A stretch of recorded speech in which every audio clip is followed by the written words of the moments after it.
जहाँ पर काम है चलता, न तीरों व कमानों से विजय नटवर की होती है, वहाँ मुरली की तानों से। बोल बोल मुरलिया वाले की जय।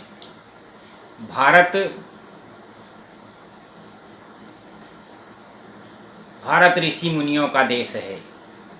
भारत में जो बच्चे पैदा होते हैं उनमें सनातनी परंपरा आ जाती है, और वो हमारी सनातन परंपरा है कि जब हमारे बच्चे सनातन परंपरा में पले थे तो उनके पहले गुरु उनके माता पिता होते थे। हमारे यहाँ दंडवत प्रणाम करने की प्रथा है। दंडवत प्रणाम ये होता है कि जैसे कोई डंडी बांस की उसको गिराया जाता है तो सीधे वो गिर पड़ती है ज़मीन पर, उसी प्रकार से लोग पैरों पर साक्षात रूप से गिर कर प्रणाम किया करते थे। गुरुकुल की परंपरा थी और गुरुकुल में वो शिक्षा दी जाती थी जो आज अमेरिका और अन्य देशों के विश्वविद्यालय भी वो शिक्षा पाने के लिए तरसते थे। भारत में जब ये जो है इस प्रकार की परंपरा थी तभी भारत सोने की चिड़िया का देश कहलाता था। और भारत तो ऐसा देश है कि यहाँ पर तो 500 हाथियों में तोड़ तोड़ कर सोना ले जाया गया, फिर भी यहाँ का सोना ख़त्म नहीं हुआ। अंग्रेज़ों का कहना था कि हिंदुस्तान पर तभी शासन किया जा सकता है जब इनकी सनातन परंपरा को नष्ट कर दिया जाए, और उन्होंने नालंदा आदि विश्वविद्यालयों में बहुत सारा नुकसान सनातन परंपरा को और हमारी संस्कृति को पहुंचाया था।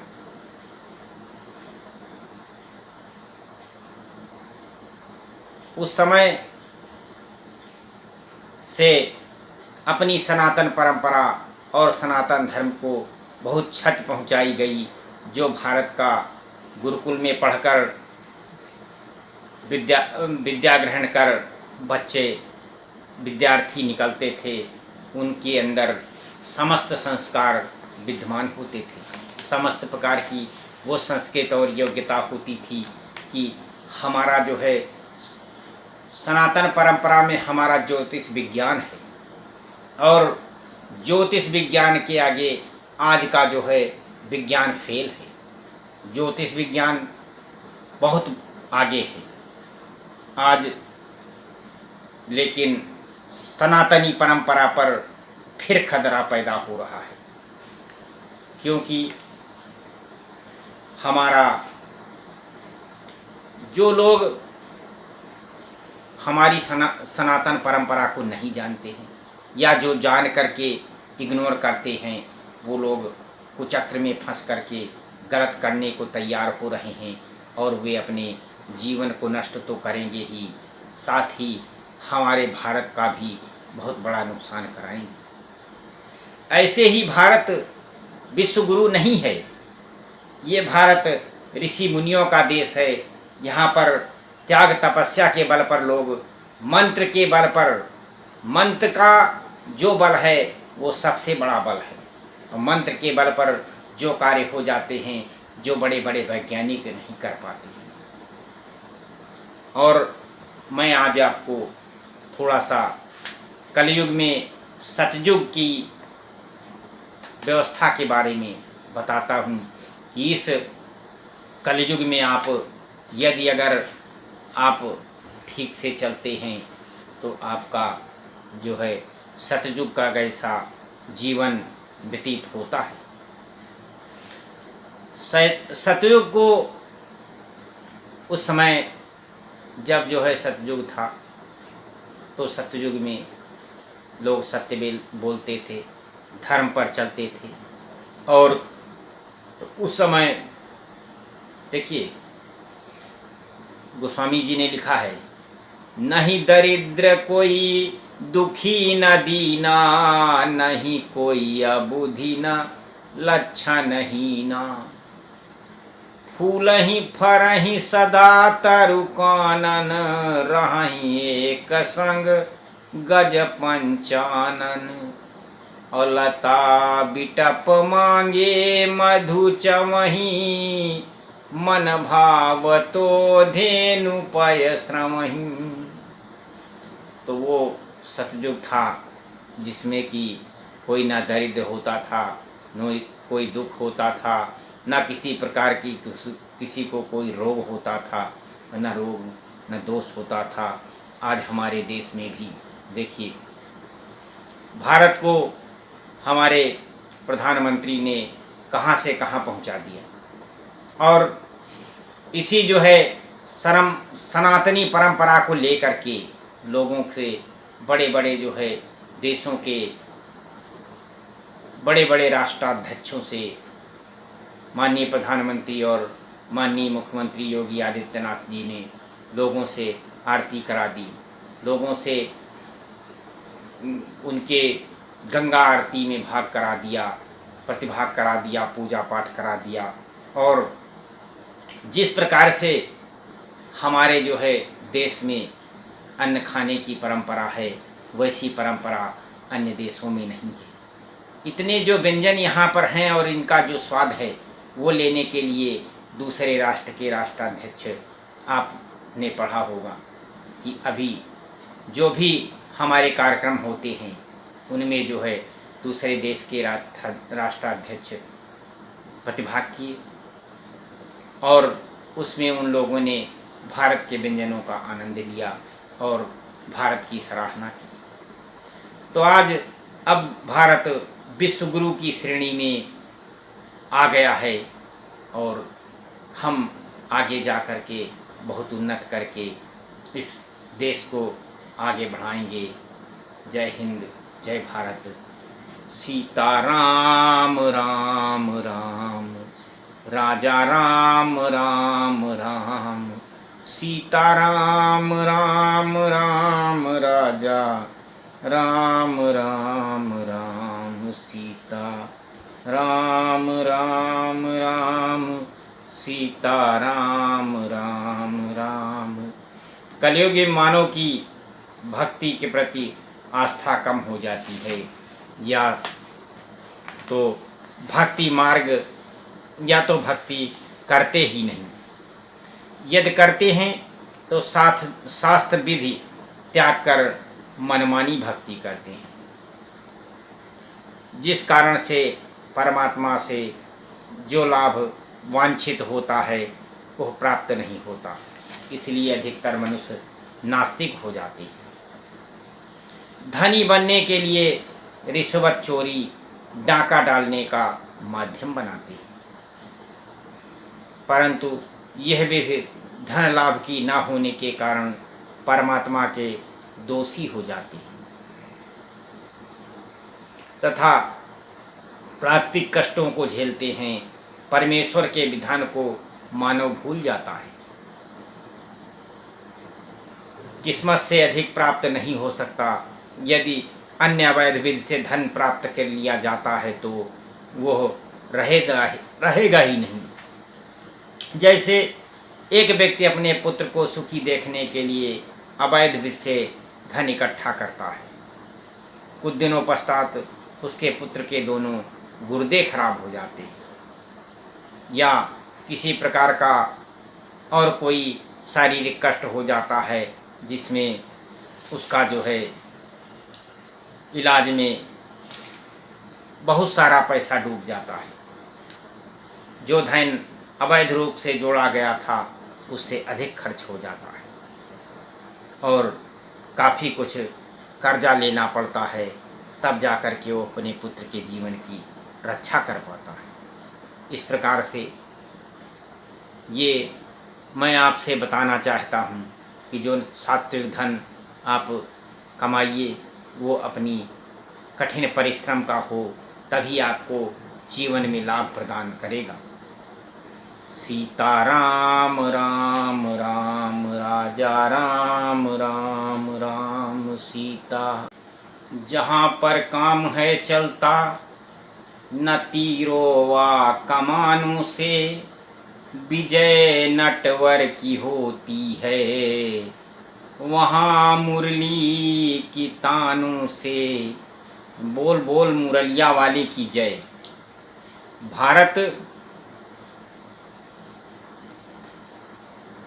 भारत ऋषि मुनियों का देश है।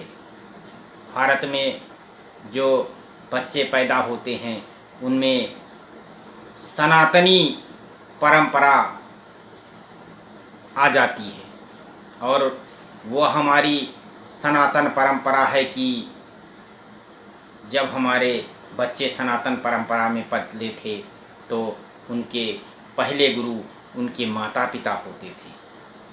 हमारे यहाँ दंडवत प्रणाम करने की प्रथा है। दंडवत प्रणाम ये होता है कि जैसे कोई डंडी बांस की उसको गिराया जाता है तो सीधे वो गिर पड़ती है ज़मीन पर, उसी प्रकार से लोग पैरों पर साक्षात रूप से गिर कर प्रणाम किया करते थे। गुरुकुल की परंपरा थी और गुरुकुल में वो शिक्षा दी जाती थी जो आज अमेरिका और अन्य देशों के विश्वविद्यालय भी वो शिक्षा पाने के लिए तरसते थे। भारत में जब ये जो है इस प्रकार की परंपरा थी तभी भारत सोने की चिड़िया का देश कहलाता था। और भारत तो ऐसा देश है कि यहाँ पर तो 500 हाथियों में तोड़ तोड़ कर सोना ले जाया गया, फिर भी यहाँ का सोना ख़त्म नहीं हुआ। अंग्रेज़ों का कहना था कि हिंदुस्तान पर तभी शासन किया जा सकता है जब इनकी सनातन परंपरा को नष्ट कर दिया जाए, और उन्होंने नालंदा आदि विश्वविद्यालयों में बहुत सारा नुकसान सनातन परंपरा को और हमारी संस्कृति को पहुंचाया था।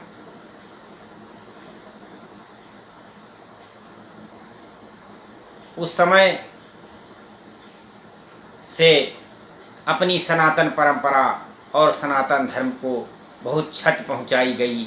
जो भारत का गुरुकुल में पढ़कर विद्या ग्रहण कर बच्चे विद्यार्थी निकलते थे, उनके अंदर समस्त संस्कार विद्यमान होते थे। समस्त प्रकार की वो संस्कृत और योग्यता होती थी कि हमारा जो है सनातन परंपरा में हमारा ज्योतिष विज्ञान है, और ज्योतिष विज्ञान के आगे आज का जो है विज्ञान फेल है। ज्योतिष विज्ञान बहुत आगे है आज, लेकिन सनातनी परंपरा पर फिर खतरा पैदा हो रहा है, क्योंकि हमारा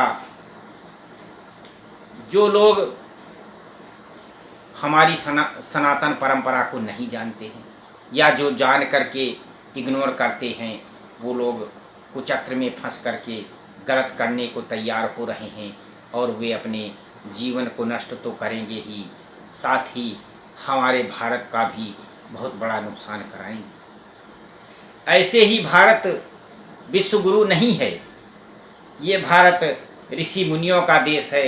यहाँ पर त्याग तपस्या के बल पर लोग मंत्र के बल पर, मंत्र का जो बल है वो सबसे बड़ा बल है, और मंत्र के बल पर जो कार्य हो जाते हैं जो बड़े बड़े वैज्ञानिक नहीं कर पाते हैं। और मैं आज आपको थोड़ा सा कलयुग में सतयुग की व्यवस्था के बारे में बताता हूँ कि इस कलयुग में आप यदि अगर आप ठीक से चलते हैं तो आपका जो है सतयुग का कैसा जीवन व्यतीत होता है। सतयुग को उस समय जब जो है सतयुग था तो सतयुग में लोग सत्य में बोलते थे, धर्म पर चलते थे, और उस समय देखिए स्वामी जी ने लिखा है दरिद्र कोई, दुखी न दीना, नहीं कोई अबुद्धि न लक्षण हीना।